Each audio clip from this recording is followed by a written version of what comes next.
The blue-skinned alien archaeologist stopped in his tracks. His scanner was showing impossible readings from deep within Earth's crust. After 800,000 years of believing humans were extinct, this discovery would change everything. "Commander, you need to see this," he called out to his superior. The dig site, located in what was once called the Rocky Mountains, had been just another routine survey of Deadworld 3. But now, the sensor readings showed active power signatures beneath 2 miles of rock.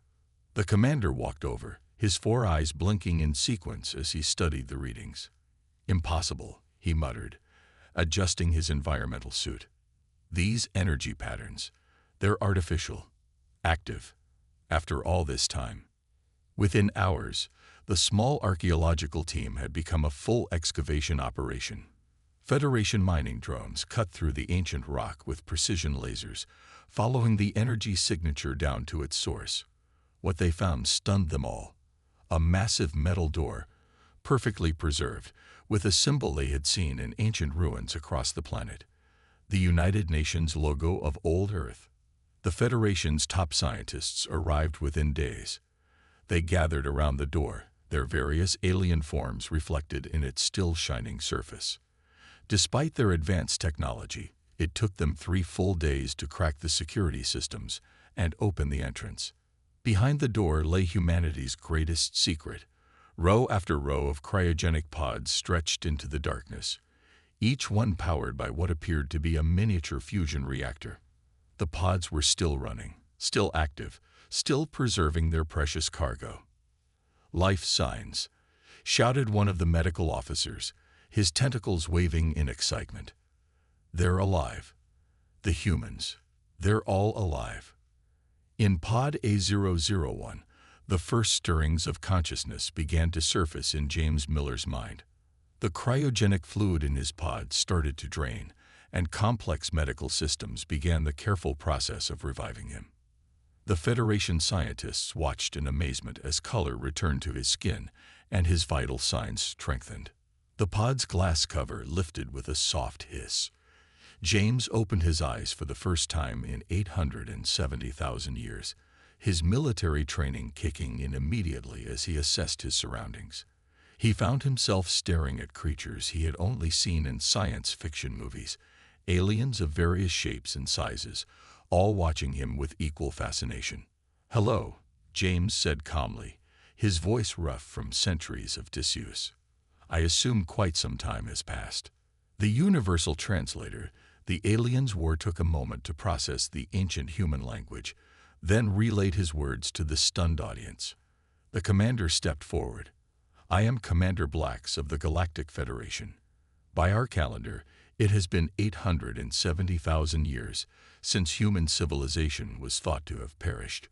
We believe your species was extinct." James slowly sat up, his muscles responding perfectly thanks to the advanced preservation systems. "Not extinct," he corrected. "Just waiting." He looked around at the facility, noting with satisfaction that everything had worked exactly as planned. "Are the other pods stable?" "Yes," one of the scientists responded. "All 10,000 pods are functioning perfectly. It's remarkable, the technology required to maintain these systems for so long." James smiled slightly. "We had our reasons for sleeping so long. Humanity didn't fail or die out. We chose this. We knew we needed to wait." The aliens exchanged confused looks. Commander Blacks leaned forward, curiosity evident in his 4-eyed gaze. "Wait for what?" Before James could answer, more pods began their awakening sequence. The room filled with the soft hum of machinery as humanity began its planned revival. He watched as the next pod's occupant, Director Anna Wells, began to stir. "First," James said, standing up steadily, "we need to wake the others. Then we need to check if the threat we detected is still on its calculated course." He looked directly at Commander Blacks. "After all, that's why we set the wake-up date for exactly this year. We've been expecting you, and something else." The commander felt a chill run down his spine. These humans hadn't just survived. They had planned this moment, predicted first contact, and preserved themselves for nearly 1,000,000 years. And they spoke of a threat that even the Galactic Federation, with all its advanced technology, knew nothing about. The Great Sleep was over. Humanity had awakened, and the galaxy would never be the same. Deep within the facility, Director Anna Wells led the Federation team through endless corridors of humming machines. Her steps were sure and steady, despite having just awakened from an 870,000-year sleep. The aliens watched her with a mixture of awe and worry. "The main archive chamber is just ahead," she said, pointing to a massive set of doors. "Everything humanity knew, everything we created, it's all stored here." Commander Blacks walked beside her, his blue skin reflecting the soft lights of the corridor. "Director Wells, I must ask, how did your people achieve such perfect preservation? Even our best technology can't maintain systems for this long." Anna stopped at the doors and placed her hand on a scanner. "Simple, Commander. We built everything to last, and we built it all connected. Each system helps maintain the others, like a living thing." The doors slid open silently, revealing a sight that made even the most seasoned Federation scientists gasp. The archive chamber was enormous, stretching up hundreds of feet. Towers of quantum storage devices filled the space, each one glowing with active power. "This," Anna said, walking to a central control panel, "is humanity's gift to itself. And now, perhaps to you as well." She pressed her hand to the console, and the room came alive. Holographic displays sprang up around them, showing scenes from human history. But it wasn't just the past they had preserved, it was their future plans. "Look at this," one of the Federation scientists called out, his tentacles moving quickly over a display. "Their energy technology, it's centuries ahead of our current systems. And this was from 870,000 years ago." Thomas Reed, another newly awakened human, walked over to the scientist. "Those are just the basic designs. Wait until you see what we were working on before the sleep." He touched the display, bringing up new schematics that made the alien scientist's eyes widen. Commander Blacks moved from display to display, his 4 eyes taking in everything. "But why?" he finally asked. "Why preserve all of this? Why sleep for so long?" Anna's face grew serious. "Because we saw something coming. Something that would take nearly 1,000,000 years to reach us. We could have tried to fight it then, but our calculations showed we wouldn't have been ready. So we made a choice." She brought up a new display, showing a massive star map. A single red dot moved slowly across it, heading toward their galaxy. "We chose to sleep," she continued, "to wake up when we would be needed most. When our knowledge, combined with what the galaxy would have learned in our absence, might be enough to save everyone." The aliens watched in silence as she showed them more. Detailed studies of the approaching threat, plans for weapons and defenses that would take both human and alien technology to build. Everything had been calculated, planned, preserved. "Here," Thomas said, pointing to another display. "These are the warning signs we detected, the subtle changes in space that showed us something was coming. Have your people noticed anything like this recently?" The Federation scientists huddled around the display. One of them, an insectoid being, clicked its mandibles in surprise. "These patterns, we've been seeing them for the past 50 years. We thought they were natural phenomena." "They're not," James Miller said, entering the archive chamber. More humans were awaking every hour, each one with specific skills humanity had chosen to preserve. "They're the ripples in space caused by something massive moving toward us, something that destroys everything in its path." Commander Blacks looked around the chamber, at the wealth of knowledge humanity had preserved, at the determined faces of these ancient humans who had slept for so long. "The Federation Council needs to know about this. All of it." Anna nodded. "That's why we're here. Not just to wake up, but to help. Earth was our home, but the galaxy is our home now too, and we plan to protect it." The commander watched as more displays came to life, showing more incredible technology, more carefully preserved knowledge. These humans hadn't just survived, They had turned their own extinction into a strategic advantage.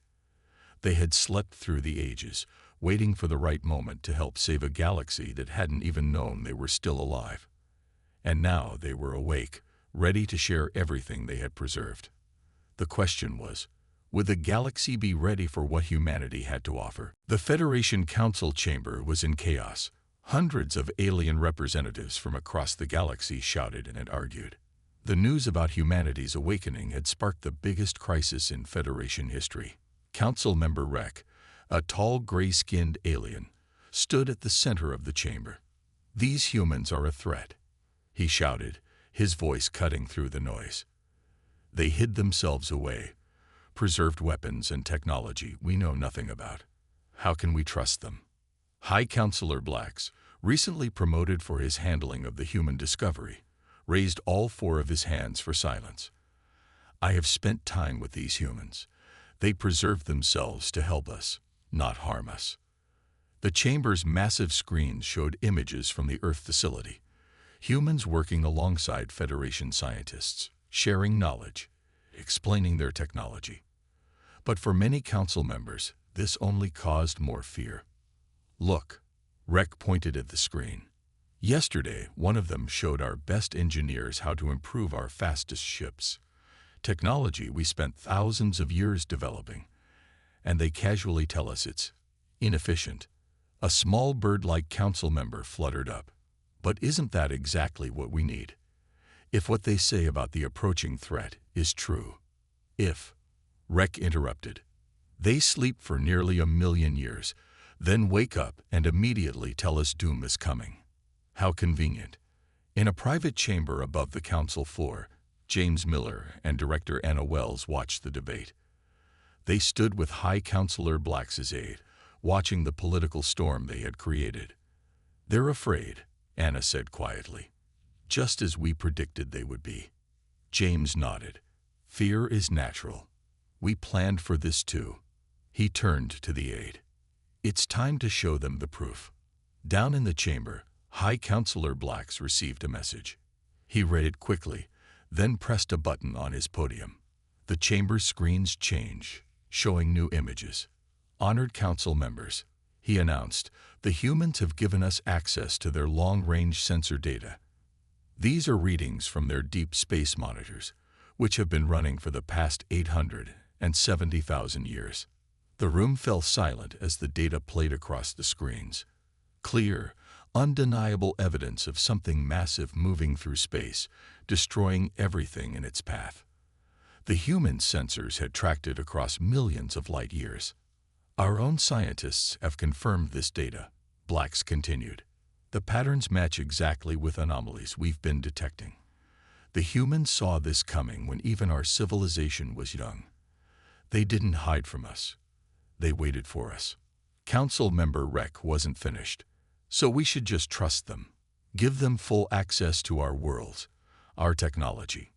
A new voice spoke from the chamber entrance. "No, you should let us help you improve your technology, and then work together to save everyone." Thomas Reed walked into the chamber, his calm human presence drawing all eyes. He carried a small device in his hands. "This is a portable shield generator," he said, placing it on the council floor. "Something we developed just before our long sleep. With your current power systems, it could protect half a planet. With your help improving it, we could protect them all." He looked around the chamber, meeting alien eyes of all shapes and sizes. "We don't want to take over. We don't want to rule. We just want to help you survive what's coming. Because this galaxy is our home now too." The chamber erupted in discussion again, but this time it was different. More curious than angry, more hopeful than afraid. Up in the private chamber, Anna smiled. "Phase 3 is working perfectly," she said. James watched the council members below, now gathering around Thomas and the shield generator. "Humanity's greatest strength was never our technology," he said. "It was knowing when to wait and when to act." The aide looked at them curiously. "You knew exactly how this would play out, didn't you? Even after all this time." "We had 870,000 years to plan every detail," Anna replied. "But now comes the hard part. teaching the galaxy to work together before it's too late. Down in the chamber, the tide was turning. Even Rek was quietly studying the shield generator. The humans had known fear would come first, then curiosity, and finally understanding. It had all been part of the plan. The great debate was only the beginning. Soon, the real work would start, preparing an entire galaxy for a threat only humanity had seen coming. 3 months after the council meeting, the Federation's largest research station buzzed with activity. In every lab, humans worked alongside alien scientists, showing them things that seemed like magic, even to a civilization that had mastered space travel. Thomas Reed stood in the main engineering bay, surrounded by floating holographic displays. 10 alien engineers watched in amazement as he fixed problems in their ship designs that had troubled them for centuries. "You see," Thomas said, pointing to an engine diagram, "you've been fighting against space itself. But if you curve the field like this," his hands moved through the hologram, reshaping energy patterns. "Now you're letting space help you instead." The head engineer, a crystalline being named Ix, sparkled with excitement. The power savings would be enormous. "How did we not see this before?" "Sometimes you need fresh eyes," Thomas replied. "Eyes that slept for 870,000 years. In another part of the station, James Miller was teaching Federation military officers about strategy. The room had a massive war table showing various battle scenarios.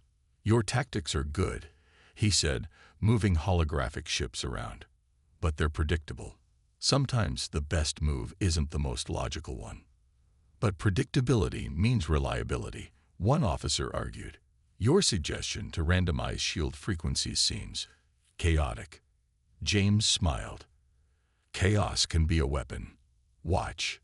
He ran a simulation where a small fleet using his tactics defeated a much larger one. The aliens watched in silence, their old beliefs about warfare crumbling. Meanwhile, in the medical bay, more surprising discoveries were being made. Dr. Linda Gray, another awakened human, was showing alien doctors something remarkable. "Our bodies adapted during the long sleep," she explained, displaying her medical scans. "The preservation system didn't just keep us alive, it improved us." The alien doctors crowded around the displays. The scans showed human bodies that had become more efficient, stronger, and more resilient. Their brains had formed new neural pathways during the long sleep, making them faster thinkers. "We're not the same humans who went to sleep," Linda continued. "We're better, and we can help make your medical technology better too." In the station's central control room, Director Anna Wells met with High Counselor Blacks. They watched feeds from all the different labs and training rooms. "Your people continue to amaze us," Blacks said. "Every day they show us something new. Things we thought impossible are becoming routine." Anna nodded. "We had a lot of time to think while we slept. Our minds were in a kind of shared dream state. We didn't just preserve our bodies, we preserved our ability to learn and grow." An alert flashed on one of the screens. In the physics lab, a human scientist had just helped solve a problem that had stumped Federation researchers for decades. The solution was so simple that the alien scientists were laughing at their own past struggles. "But there's something that worries me," Black said, his 4 eyes blinking in sequence. "If your people are this capable now, why didn't you fight the threat when you first detected it?" "Because we weren't ready then," Anna replied. "And neither was the galaxy. We needed your technology as much as you needed our perspective. Apart, neither of us could win. Together," she gestured at the screen showing humans and aliens working together. "Together we have a chance." In the engineering bay, Thomas had moved on to improving their weapon systems. In the strategy room, James was teaching them how to think unpredictably. In the medical bay, Linda was showing them how to heal injuries they once thought fatal. Humanity wasn't just sharing knowledge. They were teaching the galaxy how to think differently. Each solution they offered seemed to create new possibilities, new ways of seeing old problems. "We're not here to take over," Anna told Blacks. "We're here to wake up the galaxy, just like we woke up ourselves. Because what's coming won't be stopped by technology alone. It will take everything all of us can give. Blacks watched the screens, seeing his people learning and growing alongside these ancient humans who had slept for so long. I'm starting to think, he said slowly, that humanity's greatest gift to the galaxy isn't your technology or your knowledge. Oh, Anna raised an eyebrow. It's your way of thinking, your ability to see things differently, to make the impossible seem obvious. Anna smiled. We're just getting started, counselor. Just getting started. The day everyone had dreaded finally arrived. In the Federation's main observatory, alarms began to sound. The threat humanity had warned about was no longer just a distant worry. It was now visible through their enhanced telescopes. James Miller stood with Commander Blacks and a team of Federation scientists as they watched the live feed. At the edge of their galaxy, something massive moved through space. It wasn't a ship or a natural object. It was something else entirely. It's exactly as our sensors showed, James said quietly. The living darkness, a thing that eats light itself. The screen showed a vast, shifting mass of what looked like black liquid. Stars disappeared as it passed, leaving nothing behind. Even the empty space seemed darker in its wake. Director Anna Wells rushed into the observatory, holding new data from Earth's ancient monitoring systems. It's speeding up, she announced. The humans who put us to sleep calculated this too. They knew it would move faster as it got closer to populated systems. The Federation scientists worked frantically at their stations, confirming everything with their own instruments. The fear in the room was heavy, but there was also determination. Show them the second data set, James told Anna. They need to see everything now. Anna connected her tablet to the main display. New images appeared, detailed scans of the entity's structure, its weaknesses, its patterns of movement. Data collected over hundreds of thousands of years by Earth's automated systems. Your people didn't just track it, Commander Blacks realized, his blue skin paling. You studied it. All this time, your sensors were learning its secrets. Yes, Anna nodded. The bunker wasn't just for keeping us alive. It was part of a galaxy-wide network of monitoring stations. While we slept, they watched. They learned. They prepared. Thomas Reed joined them, carrying new designs for weapons specifically made to fight this threat. This is why we needed to wait, he explained. We needed both our knowledge of the entity and your advanced technology. The weapons we designed back then wouldn't have worked. But now, he showed them the plans. The Federation scientists gasped as they understood the implications. It was a perfect blend of human insight and Federation technology. But there's something else, James said. Something we haven't told you yet. He looked at Anna, who nodded gravely. The entity isn't alone, she said. Our sensors detected more of them, much further out. This is just the first. We think they're drawn to advanced civilizations. That's why it's coming here. The observatory fell silent. The threat was worse than they had imagined, but strangely, no one panicked. After months of working with humans, the Federation had learned something important. Where there were humans, there was hope. How long do we have? Commander Blacks asked. 6 months until first contact with the entity, Thomas answered. The other humans should all be awake by then. Each of them was chosen for their skills, their knowledge, their ability to help in this fight. Anna brought up another display, showing the locations of other human bunkers they had recently discovered around Earth. We weren't all in one place, she explained. Humanity spread its knowledge out. Different bunkers, different specialties, all working together across time to prepare for this moment. James walked to the window, looking out at the stars. Our ancestors knew they wouldn't live to fight this battle. So they chose us, trained us, preserved us. They gave up their lives so we could be here now, when the galaxy needed us most. Commander Blacks joined him at the window. They must have loved the future very much, he said, to make such a sacrifice. They loved life, James corrected, not just human life, all life. They saw these things coming and couldn't bear to let the galaxy face them unprepared. In the background, Federation scientists and engineers were already starting work on Thomas's weapon designs. There was no time to waste, but also no sense of panic. Humanity had spent 870,000 years preparing for this moment. They had plans, they had technology, and most importantly, they had hope. "Well," Anna said, looking at the activity around them, "let's not let them down. We've got a galaxy to save." The real test was about to begin. But for the first time in its history, the galaxy would face the darkness united, human and alien together, just as humanity had planned all those years ago. With only 3 months left before the entity's arrival, the Federation's main shipyard was alive with activity.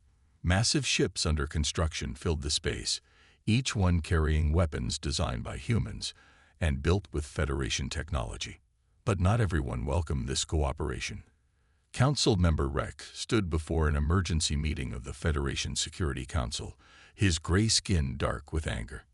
"These humans control too much," he shouted. "Look at our fleet. Every ship now carries their weapons. Our computers run their programs. They've taken over our defense in just 6 months." The Security Council chamber was divided.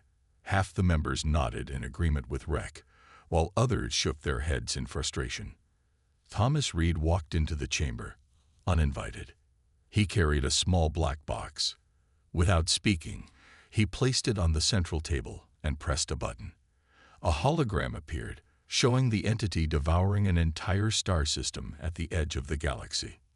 "This happened yesterday," Thomas said quietly. "That system was uninhabited, thankfully, but the next one might not be." The room fell silent. The hologram showed the terrible reality, a darkness that consumed everything in its path, leaving nothing behind but empty, dead space. "We didn't wake up after 870,000 years to take over your Federation," Thomas continued. "We woke up to save it, to save everyone." But Rex wasn't finished. "And what happens after? If we survive this threat, what then? These humans will have control of the most powerful weapons ever built." James Miller entered the chamber next, followed by Director Anna Wells. They had expected this resistance. It was part of their calculations, just like everything else. "Show them," James said to Anna. "Show them what we found in the outer rim." Anna connected to the chamber's display system. New images appeared, more entities, at least 5 of them, moving through distant space. They were years away, but they were coming. "This isn't a single battle," Anna explained. "It's a war for survival. We'll need to stand together not just now, but for generations to come." The Security Council members whispered among themselves. The threat was bigger than they had imagined, but so was the choice they faced. James stepped forward. "We understand your fear. Humans know fear well. It's why we slept for so long. We knew we weren't ready to face this alone. And neither are you." High Counselor Blacks entered the chamber then. He had aged in the past 6 months, the stress showing in his 4 tired eyes. But his voice was strong. "I've seen these humans work," he announced. "I've watched them solve problems we struggled with for centuries. But more importantly, I've watched them teach us, guide us, help us grow stronger." He walked to the center of the room. They could have kept their technology secret, could have built their own fleet, their own weapons. Instead, they share everything, work to make us understand, want us to be ready. Rex wasn't convinced. "And what do they want in return?" "A home," Anna said simply. "Earth is dead. We knew it would be. We don't want to rule the galaxy. We just want to be part of it, to help protect it." Thomas activated his black box again. This time, it showed simulations of the combined fleet in action, human and Federation ships working together against the darkness. "Apart, neither of us can win," he said. "Together, we have a chance. Isn't that worth the risk?" The chamber fell quiet again, but this time it was different. The fear was still there, but something else was stronger: hope. One by one, the Security Council members began to nod. Even Rek, after a long moment, gave a slight bow of acceptance. Two paths lay before us, High Counselor Blacks announced. Division and death, or unity and a fighting chance. I choose to fight. Outside the chamber windows, the new fleet continued to grow. Ships of all sizes carried weapons powered by human insight and Federation technology. They were beautiful and terrible, humanity's gift to a galaxy that had thought them long dead. The time for debate was over. In 3 months, they would face the darkness together, just as humanity had planned all those centuries ago. The only question now was, would it be enough? The combined fleet of the Federation hung in space like a wall of stars. 10,000 ships, their hulls gleaming with new weapons, waited at the edge of the outer rim. The entity's massive dark form approached, larger than any living thing had a right to be.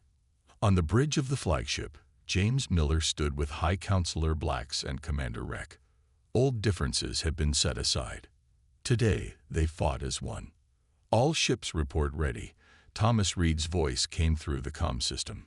He was on the weapons control station, overseeing the systems he had helped design. The entity will be in range in 5 minutes.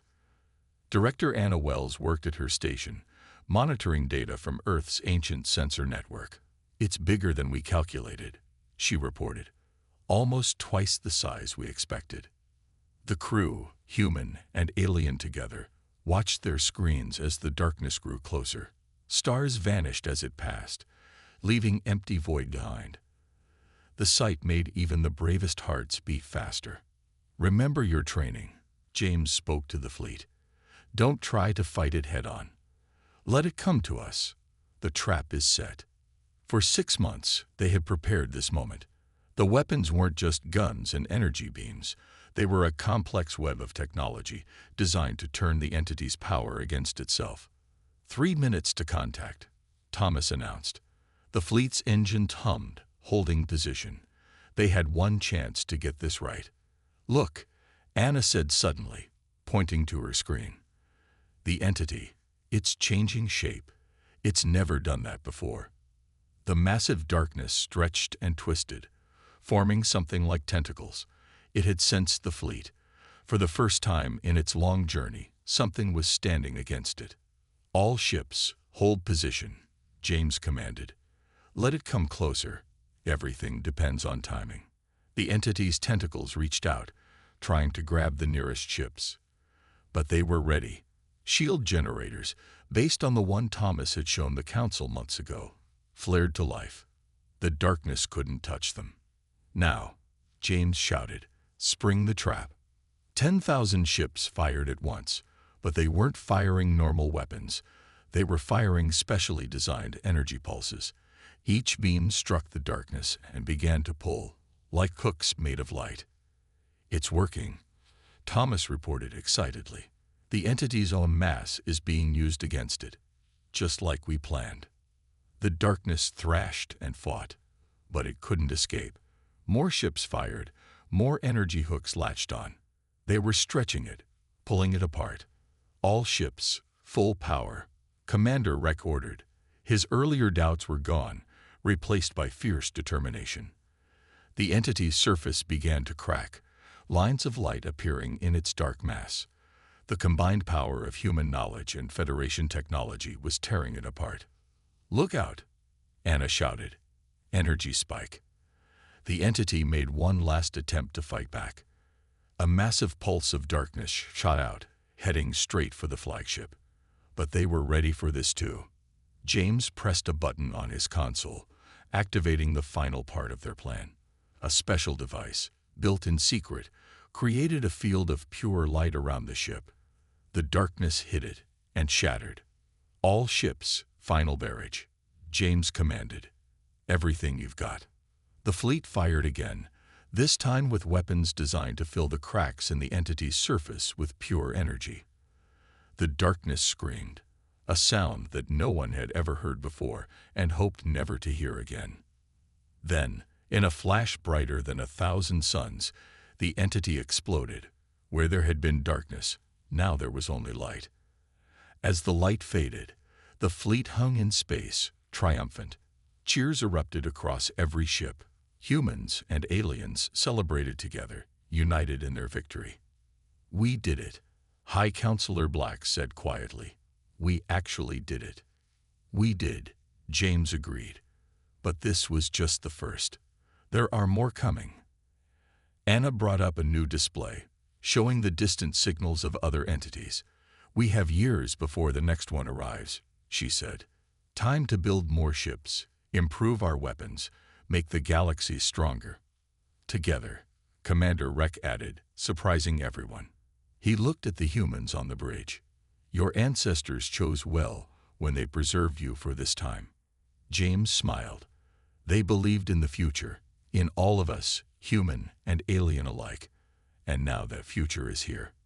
Outside the ship's windows, stars shone in space that had almost been lost to darkness.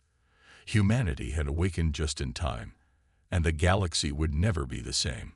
This was just the beginning of a new age, an age of light against darkness, of unity against chaos. The long sleep was over. The real work was just beginning.